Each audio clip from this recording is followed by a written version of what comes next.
డీలిమిటేషన్తో సంబంధం లేకుండా మహిళా రిజర్వేషన్ బిల్లు తేవాలని ప్రభుత్వ సలహాదారు కె కేశవరావు డిమాండ్ చేశారు. విమెన్ రిజర్వేషన్ డీలిమిటేషన్కు లింకు పెట్టొద్దన్నారు. డీలిమిటేషన్పై రేవంత్ రెడ్డి వ్యాఖ్యలను కావాలని తప్పుదో పట్టించే ప్రయత్నం చేస్తున్నారని కేకే ఆరోపించారు. తెలుగు రాష్ట్రాల్లో డీలిమిటేషన్ జరపాలి అంటే యాక్ట్ సవరణ చేయాలన్నారు. తెలంగాణ జనసమితి అధ్యక్షుడు కోదండరాం ఏపీ విభజన యాక్ట్లో 170 మార్పు జరగాలన్నారు. సెక్షన్ మార్పుతోనే తెలుగు రాష్ట్రాల్లో సీట్ల పెంపుకు అవకాశం ఉంటుందన్నారు కోదండరాం. గారు రేవంత్ రెడ్డి ఫార్ములాలో ఒకటి తెచ్చారు. దాన్ని నేను రేవంత్ రెడ్డి ఫార్ములా అని అంటున్నాను. ఆయన దాన్ని ఏమన్నాడు, మీరు దాన్ని తీసుకెళ్ళి జిఎస్డిపితోనూ కలిపారు, gross state domestic ప్రోడక్ట్తో.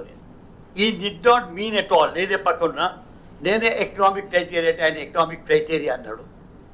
Economic criteria అంటే anything growth. So what Revanth Reddy today set is to maintain the unity of this nation. India is one. India should remain one. అని చెప్పడానికి అందరినీ కలుద్దాం, అందరు పాలిటీషియన్తో మాట్లాడదాం, అందరితో మాట్లాడిన తర్వాత ఒక క్రైటీరియా చేసుకుందాము. అది పాపులేషన్తో ఉండాలా, ఏ పాపులేషన్ ఎంత ఉండాలి, అంతా మనం కూర్చొని మాట్లాడుకొని చేసుకోవచ్చు అనేది ఆయన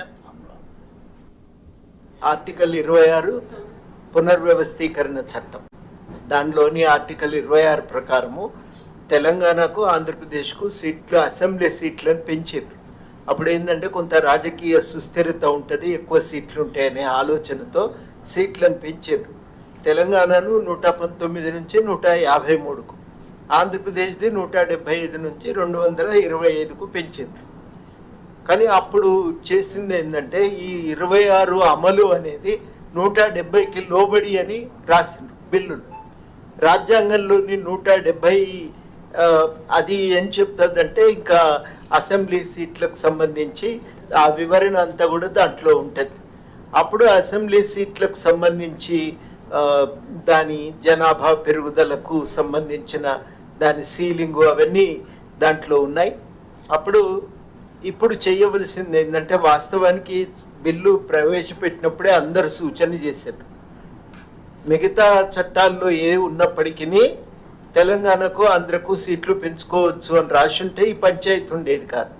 ఇప్పుడు రాజ్యాంగ 170 ప్రకరణ మీద ఆధారపడి ఉంది 26 అమలు అనేది. కాబట్టి ఇప్పటికైనా రాజ్యాంగంలోని ఇతర ప్రకరణలకు నిమిత్తం లేకుండా 26ను అమలు చేసుకోవచ్చు అని కనుక రాస్తే సీట్లు పెంచి డీలిమిటేషన్ ప్రక్రియను ఎలక్షన్ కమిషన్ కొనసాగి